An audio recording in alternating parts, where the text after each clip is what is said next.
What's going on, everybody? Welcome to today's YouTube video all about intuitive eating and honestly why I think it sucks if you're trying to lose weight. But first things first, if you guys are looking for a complete guide on how to lose weight in the next 90 days, be sure to check out jackedcookbook.com. I've put together my entire cookbook over 120 high protein, low calorie recipes, plus 5 bonuses all about how to track your calories, find your macros, to do all the calculations to know how much you should be eating in order to lose the weight, a kickstart guide, an exact 90-day shred blueprint that I personally use with myself and over 500 clients. So head to jackedcookbook.com for all the information. Without further ado, let's get into the video. Just like the title says, I think intuitive eating sucks for 99% of people, and here's why. First off, let's cover what it is. So intuitive eating, essentially what it is right here. Eat when hungry, stop when full. It's kind of as simple as that, right? We're quote unquote use our intuition to eat food. Big things here, no rules, no tracking, total quote unquote freedom. You can eat whatever you want, however much as you want. You get hungry, you eat. Doesn't matter what time of day, doesn't matter what types of food, eat whatever, whenever. And say not a fat loss method, more for potentially mental health or if you're dealing with maybe an eating disorder. That's kind of what it's there for and what it is. Big thing here is eventually, I think a lot of people want to get to intuitive eating, but they have not even gotten close to earning the right to do intuitive eating. And a big thing too is why it sucks for fat loss. With so many people overweight and obese, obviously they've probably been doing intuitive eating this entire time, right? So why do they think they can do the exact same thing they've been doing, intuitively eating, and lose the weight, right? So those are the people that have 20, 30, 40, 50 plus pounds to lose. Intuitive eating sucks for fat loss. Big thing here is modern hunger does not equal real hunger in the sense of, in today's day and age, this actually kind of goes with point number 3, we have so much food available to us at a split second's notice, right? You hop on your phone, you can order DoorDash, you can order Uber Eats, you can order anything, almost anything on the planet, and it can be delivered to your door within, let's say, 30 to 45 minutes, right? Pizzas, burgers, fries, ice cream. I mean, DoorDash has everything now. Groceries can be delivered. So the fact that we now have, at the click of a button, any food that we want, we don't even know what real hunger is. Plus, we have pantries and fridges full of food. We don't know what it is actually to be hungry. So the big thing there is modern hunger does not equal real hunger. So whenever you eat just because you're hungry, a lot of the times it's not actually needed and we're over consuming those calories. Number 2, cravings does not equal needs. Obviously, we see a lot of commercials. We are being advertised to every second of every day, right? We pull up our phone, we see someone trying crumble cookies. We drive down the road, we see a billboard for the new McDonald's. We see, or the new McDonald's Krispy Kreme combination. That's what I actually saw the other day. We are constantly being essentially just food rammed down our throat, right? We watch the Super Bowl. We see Peyton Manning throwing beers across the bar as well as eating Lay's potato chips, right? So cravings here is very driven by advertising, right? They're spending millions, if not billions of dollars a year to promote a product to get us to want it, to crave it, even though we don't actually need it. Big thing here, this kind of goes with part number 1, hijacked by the food industry. Our body, our taste buds, our visual sense, all of our senses really are being hijacked by the food industry, right? We think about a product like the Dorito, right? The Dorito has a great crunch, an amazing mouthfeel. It's very visually appealing. It's bright, it's tasty, it's a little bit savory, a little bit of sweetness, some salt, right? It is all these things in one, and it is hijacking our body and our taste buds for a perfect mouthfeel, for the perfect thing that we want to keep eating, that we won't get full of or satiated of, right? I mean, who's ever eaten an entire bag of Doritos and be like, oh, I'm so full, I can't eat anymore, right? It is made to be overconsumed. So the big thing there is we are quite literally being hijacked by these food companies, by the food industry as a whole, to consume their product, right? They are a business to make money. They do not care about you. They do not care about your health. They care about making money to put that money into their shareholders' pockets. That is it, right? So we're being hijacked pretty much on a daily basis to overconsume food. Once again, why intuitive eating does not work, because we cannot intuitively eat products like Oreos, Doritos, cake, ice cream, donuts, right? I would eat those all day. Intuitively,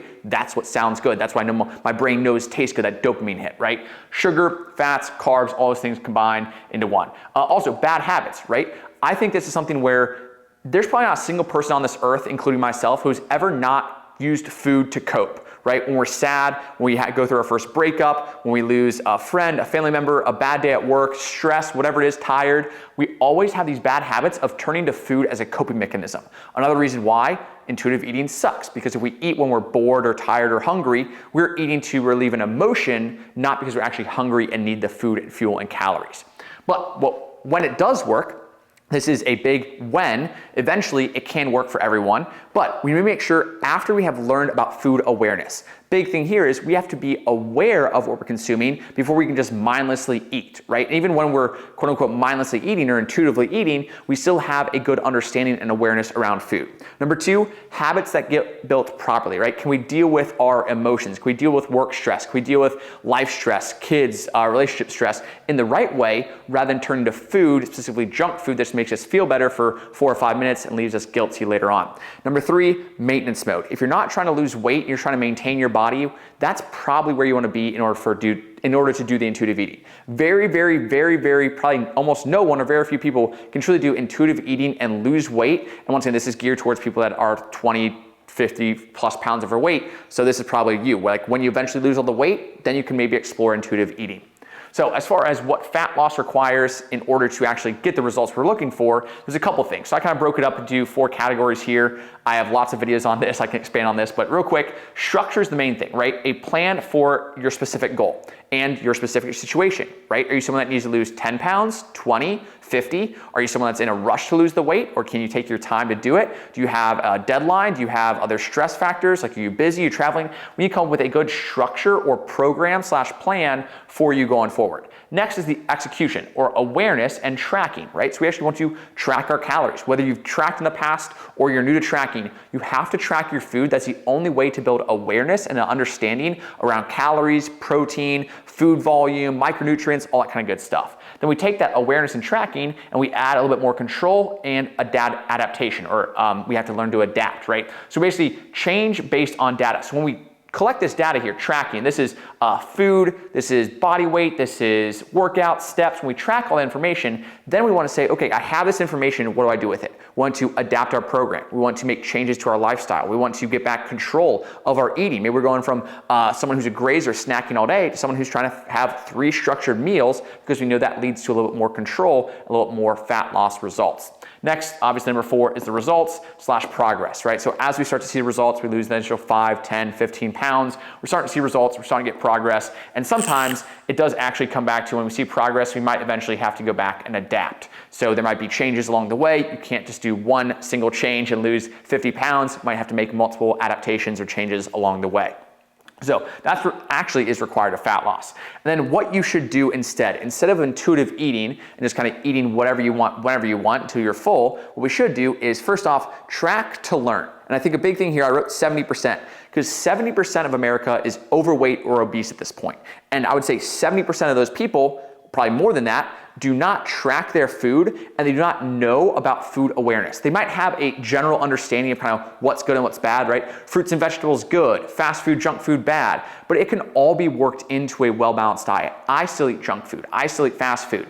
But obviously, the big thing there is in moderation. I learned how to fit it into my diet. I learned that it doesn't have as much of an impact and doesn't need to be completely feared. Right? Big thing there is we have to track though to understand what that looks like and also how we feel. That's down here, but I'll come to that in a second. Also, build the skills and the habits first. Big thing here is we cannot immediately go into having these habits already, right? It takes time to build those habits. It takes time to build the skill of intuitive eating, because really it is a skill. Because at the end of the day, if we want to be in maintenance mode, if we want to have the food awareness, it takes time to learn this skill.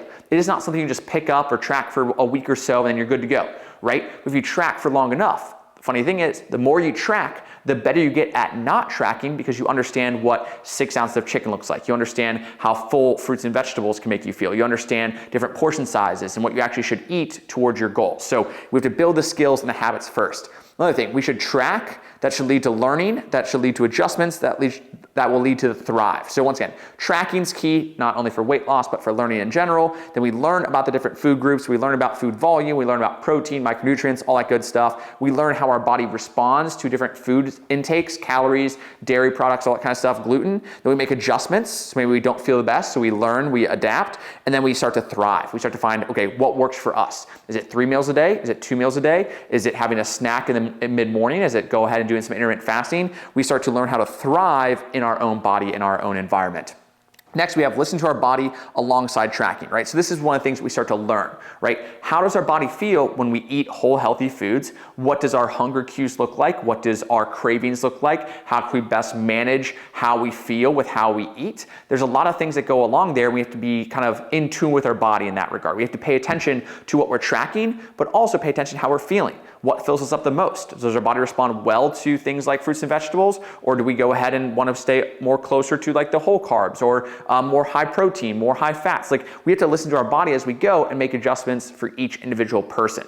Lastly, we have give it time and can always refine the tools. Biggest thing here is we have to track for a long enough period of time to have a good understanding of what all these foods look like on a plate, how much volume they actually are, what they make us feel like, as well as, of course, working things like vacations, eating out, and all those things that come with just everyday life, right? Social events. What are our strategies and what do our calories look like in those specific situations? And I think there are 4 things that I always tell my clients where intuitive eating, whatever, have a quote unquote cheat day, is your birthday, anniversary, Christmas, and Thanksgiving. For vast majority of people, those 4 times, I don't care, eat whatever you want. But other times, we want to be cognizant and aware of what we're doing, right? I have clients all the time that tell me, hey, Jack, I feel really, really good right now. And I went out and let's say I celebrated like a coworker's birthday. I ate whatever I wanted. I felt like crap, right? That is this, listen to your body. How does the different foods that you're eating make you feel? Sometimes we don't even know because things have gotten so bad over such a long period of time, how crappy we feel on a daily basis until we actually fix it.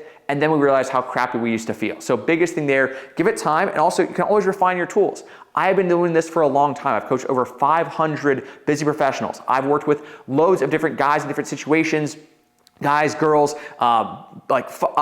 parents, not parents, young, old, like I've worked with everyone under the spectrum. The biggest thing there is you can always continue to learn and refine your systems. And you can always still go back to tracking as a baseline, right? I still track to this day, whether I'm in a maintenance phase, building phase, fat loss phase, I'll still pull out my food scale. I'll still track my calories pretty closely so I can refine and build my skills and continue to practice and get better over time.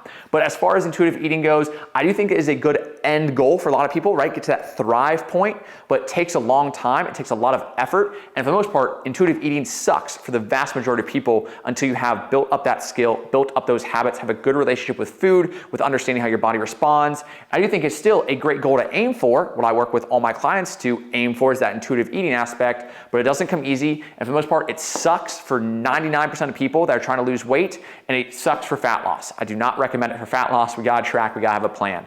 But if you guys do have any questions, please let me know. I know it's a little bit of a controversial topic as far as like, oh yeah, like we should listen to our body. Our bodies are hijacked. That is a key thing there. I wish I could tell you, yeah, listen to your body. And if you're eating all whole foods, you're one of those like die-hard extremists who only eats like eggs, salmon, ground beef, liver. Okay, maybe you can get away with eating more intuitively, but I sure as hell could still overeat a lot of those foods. So I still track, and that's the big thing there. Find what works for you, but realizing that, hey, in today's day and age, with the food industry, where we're at in society, you cannot intuitively eat and make good progress. That's why we have 70% of our population overweight or obese. But I'll wrap things up here. Like I said, questions, comments, other topics you want me to cover, leave them down in the description below, or leave them down in the comments, below. And I think that should cover it. My little rant today, but make sure to like, comment, subscribe if you haven't already. See you guys next time. Peace.